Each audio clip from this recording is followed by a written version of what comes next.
കർത്താവും നിങ്ങളോടുകൂടെ. അങ്ങേ ആത്മാവോടുകൂടെ. മത്തായിയുടെ വിശുദ്ധ സുവിശേഷത്തിൽ നിന്നുള്ള വായന. കർത്താവേ, അങ്ങേക്ക് മഹത്വം. അക്കാലത്ത് യേശു തൻ്റെ ശിഷ്യന്മാരോട് അരുൾ ചെയ്തു, ഭൂമിയിൽ സമാധാനമാണ് ഞാൻ കൊണ്ടുവന്നിരിക്കുന്നത് എന്ന് നിങ്ങൾ വിചാരിക്കരുത്. സമാധാനമല്ല, വാളാണ് ഞാൻ കൊണ്ടുവന്നിരിക്കുന്നത്. എന്തെന്നാൽ ഒരുവനെ തൻ്റെ പിതാവിനെതിരായും മകളെ അമ്മയ്ക്കെതിരായും മരുമകളെ അമ്മായിമ്മയ്ക്കെതിരായും ഭിന്നിപ്പിക്കാനാണ് ഞാൻ വന്നിരിക്കുന്നത്. സ്വന്തം കുടുംബത്തിൽപ്പെട്ടവർ തന്നെയായിരിക്കും ഒരുവൻ്റെ ശത്രുക്കൾ. എന്നേക്കാളധികം പിതാവിനെയോ മാതാവിനെയോ സ്നേഹിക്കുന്നവൻ എനിക്ക് യോഗ്യനല്ല. എന്നേക്കാളധികം പുത്രനെയോ പുത്രിയോ സ്നേഹിക്കുന്നവനും എനിക്ക് യോഗ്യനല്ല. സ്വന്തം കുരിശെടുത്ത് എന്നെ അനുഗമിക്കാത്തവൻ എനിക്ക് യോഗ്യനല്ല. സ്വന്തം ജീവൻ കണ്ടെത്തുന്നവൻ അത് നഷ്ടപ്പെടുത്തും. എന്നെ പ്രതി സ്വന്തം ജീവൻ നഷ്ടപ്പെടുത്തുന്നവൻ അത് കണ്ടെത്തും. നിങ്ങളെ സ്വീകരിക്കുന്നവൻ എന്നെ സ്വീകരിക്കുന്നു. എന്നെ സ്വീകരിക്കുന്നവൻ എന്നെ അയച്ചവനെ സ്വീകരിക്കുന്നു. പ്രവാചകനെ പ്രവാചകനായി സ്വീകരിക്കുന്നവന് പ്രവാചകൻ്റെ പ്രതിഫലവും നീതിമാനെ നീതിമാനായി സ്വീകരിക്കുന്നവന് നീതിമാൻ്റെ പ്രതിഫലവും ലഭിക്കുന്നു. ഈ ചെറിയവരിൽ ഒരുവന്, ശിഷ്യന് എന്ന നിലയിൽ ഒരു പാത്രം വെള്ളമെങ്കിലും കൊടുക്കുന്നവന് പ്രതിഫലം ലഭിക്കാതിരിക്കുകയില്ലെന്ന് സത്യമായി ഞാൻ നിങ്ങളോട് പറയുന്നു. യേശു 12 ശിഷ്യന്മാർക്കും നിർദ്ദേശങ്ങൾ നൽകിയ ശേഷം അവരുടെ പട്ടണങ്ങളിൽ പഠിപ്പിക്കുവാനും പ്രസംഗിക്കുവാനുമായി അവിടെ നിന്ന് പുറപ്പെട്ടു. കർത്താവിൻ്റെ സുവിശേഷം. ക്രിസ്തുവേ, അങ്ങേക്ക് സ്തുതി. ഈശോമിശിഹായിൽ ഏറ്റവും അധികം സ്നേഹിക്കപ്പെടുന്ന പ്രിയ മാതാപിതാക്കളെ, സഹോദരങ്ങളെ, നമ്മൾ വായിച്ചു കേട്ട വചനഭാഗം വിശുദ്ധ മത്തായിയുടെ സുവിശേഷം 10-ാം അധ്യായം 34 മുതലുള്ള തിരുവചന ഭാഗങ്ങളാണ്. ഈശോയുടെ പരസ്യ ജീവിതകാലത്തെ ഒരു വലിയൊരു പ്രത്യേകത, ഈശോ പഠിപ്പിച്ച ഓരോ കാര്യങ്ങൾക്കും വലിയ ആധികാരികതയാണ്. വലിയ അധികാരത്തോടെ അവൻ പഠിപ്പിച്ചു എന്ന് വചനം പറയുന്നുണ്ട്. അവൻ്റെ പ്രബോധനങ്ങൾ കേട്ട് ഇതുപോലെയുള്ള ഒരു പ്രബോധനങ്ങൾ ഇതിനു മുമ്പ് ഞങ്ങൾ കേട്ടിട്ടില്ല എന്നുപോലും ആളുകൾ പറയത്തക്ക രീതിയിൽ ഈശോ ദൈവരാജ്യത്തെക്കുറിച്ച് പറഞ്ഞു. പഴയ നിയമത്തിൻ്റെ ഒത്തിരി നിയമങ്ങൾക്കൊക്കെ ഒരു പൂർണ്ണത കൊണ്ടുവരുന്ന രീതിയിലുള്ള പ്രബോധനങ്ങൾ ഈശോയുടെ പഠനങ്ങളിലും പ്രബോധനങ്ങളിലും ഒക്കെ ഉണ്ടായിരുന്നു. അതും പലതും വിപ്ലവകരമായ രീതിയിലുള്ള വിപ്ലവങ്ങൾ സൃഷ്ടിക്കാൻ സാധ്യതയുള്ള പ്രബോധനങ്ങളൊക്കെ ആയിരുന്നു.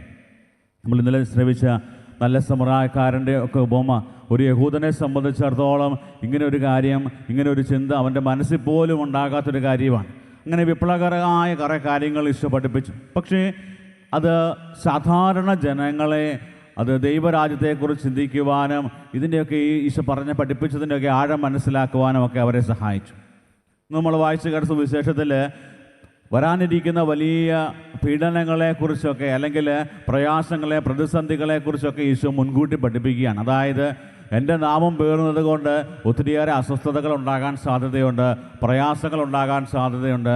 അവിടെയൊക്കെ അതിനെ തരണം ചെയ്യാൻ നിങ്ങൾ തയ്യാറായിരിക്കണം, ഒരുങ്ങിയിരിക്കണം എന്നുള്ള കാര്യം കൃത്യമായിട്ട് പഠിപ്പിക്കുക. അതായത് ഒത്തിരിയേറെ ആളുകൾ ഈശോയുടെ പ്രബോധനങ്ങൾ കേട്ടിട്ട് അതെല്ലാം വിട്ട് ഉപേക്ഷിച്ച് പോകാനുള്ള പ്രധാനപ്പെട്ട ഒരു കാരണം ഇവൻ്റെ ഈ പഠിപ്പീരുകളെല്ലാം അല്ലെങ്കിൽ ഇവൻ്റെ പ്രബോധനങ്ങളെല്ലാം വളരെ പ്രയാസകരമായ കാര്യമാണ് ജീവിതത്തിൽ പ്രാക്ടീസ് ചെയ്യാൻ എന്ന് പറഞ്ഞുകൊണ്ടാണ് ഒത്തിരിയേറെ ആളുകൾ ഈശോയെ വിട്ടുപോയത്. പ്രിയപ്പെട്ടവരെ, ശിഷ്യന്മാരെ ഒരുക്കുകയാണ്. അതായത് ഇതുപോലുള്ള പ്രതിസന്ധികളൊക്കെ ഇനി ഉണ്ടാകാൻ സാധ്യതയുണ്ട്. അതിനുള്ള പ്രധാനപ്പെട്ട കാരണങ്ങളാണ് കൃത്യമായിട്ടും ഈശോ ഇന്നത്തെ വചനത്തിൽ പറയുക. അവിടെ പറയുന്ന കാര്യം, ഒന്നാമത്തെ കാര്യം ഇതാണ്: എന്നേക്കാൾ അധികമായി പിതാവിനെ മാതാവിനെ സ്നേഹിക്കുന്നവൻ എനിക്ക് യോഗ്യനല്ല. ആരാണ് എനിക്ക് യോഗ്യൻ? അതായത് ഒരു ക്രിസ്ത്യാനി, അതായത് ക്രിസ്തുവിനെ അനുകരിക്കുന്നവനായ ഒരു ക്രിസ്ത്യാനിയുടെ ജീവിതത്തിലെ അവൻ്റെ യോഗ്യതയെക്കുറിച്ചാണ് കൃത്യമായിട്ട് പറയുക. എല്ലാറ്റിനും ഉപരിയായി ക്രിസ്തുവിന് പ്രാധാന്യം കൊടുക്കുന്ന വ്യക്തിയായിരിക്കണം ഒരു ക്രിസ്ത്യാനി. അതായത് ക്രിസ്തുവിന് പ്രാധാന്യം കൊടുക്കാതെ നമ്മുടെ സ്വന്തം കാര്യങ്ങൾക്കോ അല്ലെങ്കിൽ നമ്മുടെ സ്വാർത്ഥതയ്ക്കോ ഒക്കെ പ്രാധാന്യം കൊടുക്കുമ്പോൾ ക്രിസ്ത്യാനി എന്നുള്ളൊരു ടൈറ്റിൽ മാത്രമേ നമുക്കുള്ളൂ. യഥാർത്ഥത്തിൽ അതിൻ്റെ ഗുണത്തിൽ ഒരു ഗുണമില്ലാത്തൊരവസ്ഥയിലായിരിക്കും പലപ്പോഴും നമ്മുടെ ജീവിതങ്ങൾ. അതുകൊണ്ട് ഒരു ക്രിസ്ത്യാനിയുടെ ഏറ്റവും പ്രധാനപ്പെട്ട ലക്ഷ്യമെന്ന് ക്രിസ്തുവിന് പ്രാധാന്യം കൊടുക്കുന്ന ജീവിതമായിരിക്കണം ഒരു ക്രിസ്ത്യാനിയുടെ. രണ്ടാമതായിട്ട് വീണ്ടും പറയുന്ന കാര്യമാണ്, വീണ്ടും സ്വന്തം കുരിശെടുത്ത് എന്നെ അനുഗമിക്കാത്തവൻ എനിക്ക് യോഗ്യനല്ല. പലപ്പോഴും ഇതിനെയൊക്കെ തെറ്റായിട്ടും ഹാസ്യമായിട്ടൊക്കെ നമ്മൾ ചിത്രീകരിക്കാറുണ്ട്. ഇന്നയാൾ വലിയൊരു കുരിശാണ്, അല്ലെങ്കിൽ ഒരു കുരിശ് വരുന്നെന്നൊക്കെ പറഞ്ഞുകൊണ്ട്. പ്രിയപ്പെട്ടവരെ, നമുക്കറിയാം, ഇന്ന് ഒത്തിരി നമ്മുടെ സമൂഹത്തിൽ നമ്മൾ ശ്രദ്ധിക്കുകയാണെങ്കിൽ ഒത്തിരിയേറെ ആളുകൾ നിരാശയിലേക്കും അതുപോലെ അസ്വസ്ഥതകളിലേക്കും അതുപോലെ തന്നെ ജീവിതത്തിൽ ഇനി ഒരു പ്രതീക്ഷയില്ല എന്ന് ചിന്തകളോടുകൂടെ ഒത്തിരിയേറെ ആളുകൾ സങ്കടപ്പെട്ട് ജീവിക്കുന്നവരെ കാണാൻ പറ്റും. ഒത്തിരിയേറെ ആളുകളൊന്ന് സ്വന്തമായിട്ടൊന്ന് മോട്ടിവേറ്റ് ചെയ്യാൻ വേണ്ടിയൊക്കെ ആളുകൾ പരിശ്രമിക്കണം. മോട്ടിവേഷണൽ ടോക്സിനൊക്കെ ഇപ്പം പ്രാധാന്യം കൂടിക്കൊണ്ടിരിക്കുക. പക്ഷേ ഈശോ തരുന്ന ഏറ്റവും വലിയൊരു മോട്ടിവേഷനുണ്ട്. എന്നെ അനുഗമിക്കാൻ ആഗ്രഹിക്കുന്നവനാണോ അവൻ സ്വന്തം കാലം നിൽക്കാൻ പഠിക്കണം. അതായത് എൻ്റെ ജീവിതത്തിലെ പ്രശ്നങ്ങളും പ്രതിസന്ധികളും ഒക്കെ മാറിപ്പോകണമെന്ന് പ്രാർത്ഥിക്കുന്നവനല്ല, മറിച്ച് എന്ത് സാഹചര്യമാണെങ്കിലും അതിനെ അതിജീവിക്കാനുള്ള വലിയ കൃപ എനിക്ക് തരണമേ എന്ന് പ്രാർത്ഥിക്കുന്നവനാണ്. അതുകൊണ്ട് കുരിശുകൾ ഇല്ലാതാക്കാനായിട്ട് പരിശ്രമിക്കുകയല്ല, മറിച്ച് കുരിശിനെ ധീരതയോടെ നേരിടുന്നവനാണ് ക്രിസ്ത്യാനി. ആദിമസഭയുടെ ചരിത്രം പരിശോധിച്ച് കഴിഞ്ഞാൽ അവരുടെ ജീവിതത്തിലേക്ക് കടന്നു വന്ന സഹനങ്ങളെയൊക്കെ അവർ നിസ്സാരമായിട്ട് കണ്ട് അതിനെയൊക്കെ ഏറ്റവും ധീരതയോടെ നേരിടുന്നത് കാണാൻ പറ്റും.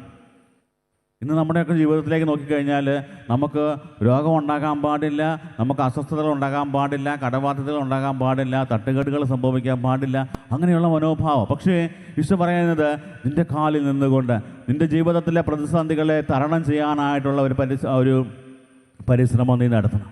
വീണ്ടും ഈശോ പറഞ്ഞു വയ്ക്കുന്ന ഒരു പ്രധാനപ്പെട്ട ഒരു കാര്യമാണ്, എന്നെ പ്രതി മറ്റുള്ളവർക്ക് നീ എന്ത് ഒരു പാത്രം വെള്ളം കൊടുത്താൽ മതി, അതിനുള്ളൊരു പ്രതിഫലം നിനക്ക് ലഭിച്ചിരിക്കും. അതായത് ഒരു ഗ്ലാസ് വെള്ളം കൊടുക്കുന്നവന് കിട്ടുന്ന ഒരു പ്രതിഫലം ഉണ്ടെങ്കിൽ അപ്രകാരം ദൈവം പറഞ്ഞതനുസരിച്ച് ജീവിക്കാൻ പരിശ്രമിക്കുന്നവന് ദൈവം നൽകുന്ന ഏറ്റവും വലിയ സമ്മാനമാണ് സ്വർഗം.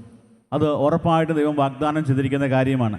പലപ്പോഴും നമ്മുടെയൊക്കെ ജീവിതത്തെ പരിശോധിച്ച് കഴിഞ്ഞാൽ നമ്മൾ പ്രാർത്ഥിച്ചത് ചിലപ്പോൾ എല്ലാ സമയത്തും എപ്പോഴും പ്രാർത്ഥിച്ച കഴിഞ്ഞാൽ ഉടനെ ചിലപ്പോൾ കിട്ടണമെന്നില്ല, ചിലപ്പോൾ ചില കാലതാമസമൊക്കെ വരും. പക്ഷേ 100 പേര് പ്രാർത്ഥിച്ചാലും 100 പേർക്കും ഒരുപോലെ കിട്ടുന്ന ഒരു വലിയ സൗഭാഗ്യം ദൈവം ഒരുക്കി വച്ചിട്ടുണ്ട്. അത് വേറെ ഒന്നുമല്ല, നിത്യജീവൻ, സ്വർഗരാജ്യം. ഇത് കർത്താവ് മിശിഹ പഠിപ്പിച്ചൊരു കാര്യമാണ്. അതുകൊണ്ട് ഈ ഒരു വലിയ ലക്ഷ്യം നമ്മുടെയൊക്കെ ജീവിതത്തിൽ സ്വന്തമാക്കുന്നവരായിട്ട് നമ്മൾ മാറണം എന്നുള്ള കാര്യമാണ് വചനം നമ്മളെ പഠിപ്പിക്കുക. പ്രിയപ്പെട്ടവരെ, ഇന്ന് ഈ വചനഭാഗം നമ്മൾ ധ്യാനിച്ച് നമ്മൾ പ്രാർത്ഥിക്കുന്ന സമയം നമ്മുടെയൊക്കെ ജീവിതങ്ങളെ പരിശോധിക്കുക. പലപ്പോഴും ക്രിസ്തുവിൻ്റെ അനുയായികൾ എന്ന പേരിൽ അഭിമാനം കൊള്ളുകയും അതിനനുസരിച്ചുള്ള ഒരു ജീവിതമാണോ നമ്മുടേത് എന്ന് നമ്മൾ ചിന്തിക്കേണ്ടതാണ്.